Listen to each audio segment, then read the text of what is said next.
சிவபுராணம். ஸ்வேதன் எம்பெருமானுடன் கைலாயம் செல்லுதல். யமதர்மராஜன் வீசிய பாச கயிறானது ஸ்வேதனின் கழுத்தை நெருங்கி அவரது உயிரை பறிக்க தொடங்கியது. பாசக் கயிறானது தனது உயிரை பறிக்க வரும் தருவாயில் மனதில் எவ்விதமான அச்சமும் இன்றி ஸ்வேதன் இருந்தார். இருப்பினும் தான் இறக்கும் காலத்தை நன்கு உணர்ந்த ஸ்வேதன் தன்னுடைய உயிரானது தான் என்றும் வழிபடும் சிவபெருமானின் பாதங்களிலேயே பிரிய வேண்டும் என்று எண்ணினார்.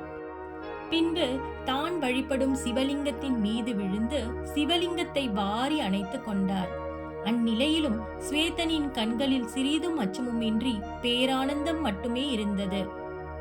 மனதில் பக்தியுடனும் மகிழ்ச்சியுடனும் தனது உயிரின் இறுதி மூச்சை விடும் வரையிலும் சிவபெருமானை எண்ணிக்கொண்டே இருந்தார் ஸ்வேதன். தன் பக்தன் அடையும் துன்பங்களை கண்ட சிவபெருமான் கரங்களின் சூலாயுதத்தை ஏந்திய வண்ணம் பக்தனுக்கு காட்சியளிக்க அவ்விடத்தில் தோன்றினார்.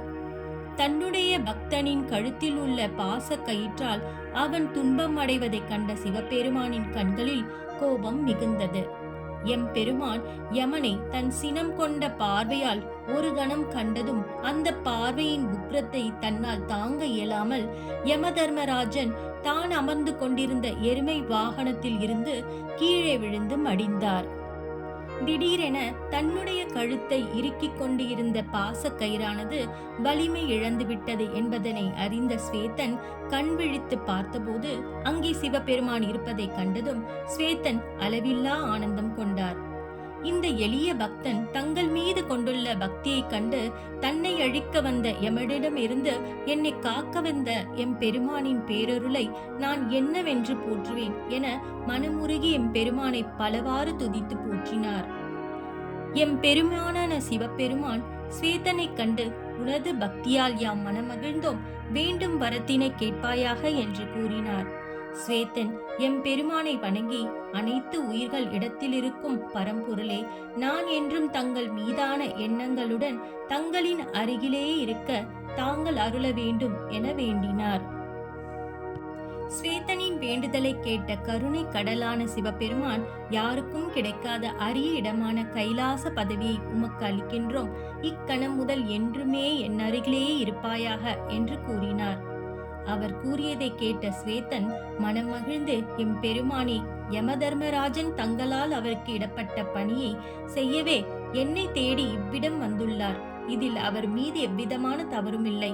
ஐயனே, இந்த பிரபஞ்சத்தில் பிறக்கும் அனைத்து உயிர்களின் கடைசி காலத்தை முடித்து யமலோகம் அழைத்து செல்வதே யமதர்மராஜாவின் பணியாகும். ஆகையால் உயிர்களிடத்தில் எவ்விதமான வேறுபாடுமின்றி நடந்து கொள்ளும் தர்ம ராஜாவான யமனை மன்னித்து அவருக்கு மீண்டும் உயிர் பெற்று வர அருள வேண்டும் என வேண்டினார். சிவபெருமானும் காலதேவன் மீது கொண்டுள்ள கோபத்தை விடுத்து காலதேவன் இந்த பிரபஞ்சத்தில் ஆற்ற வேண்டிய முக்கிய பங்கினை நினைத்து தர்ம ராஜாவான யமனை உயிர்ப்பித்தார். எம்பெருமானான சிவபெருமான் கொண்ட கருணை பார்வையால் உயிர் பெற்று எழுந்த யமதர்மராஜன் சிவபெருமானை வணங்கி பலவாறு துதித்து போற்றினார்.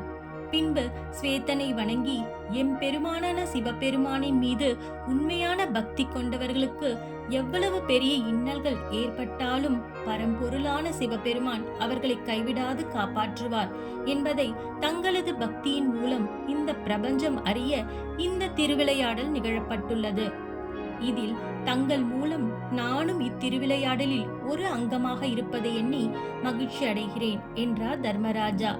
பின்பு பிரபஞ்சத்தின் அனைத்துமாய் அணுவுமாய் இருக்கும் பரம்பொருளான சிவபெருமானை வணங்கி விடை பெற்று தனது வாகனமான எருமையின் மீது அமர்ந்து தனது நகரமான யமபுரியை அடைந்தார் யமதர்மராஜன்.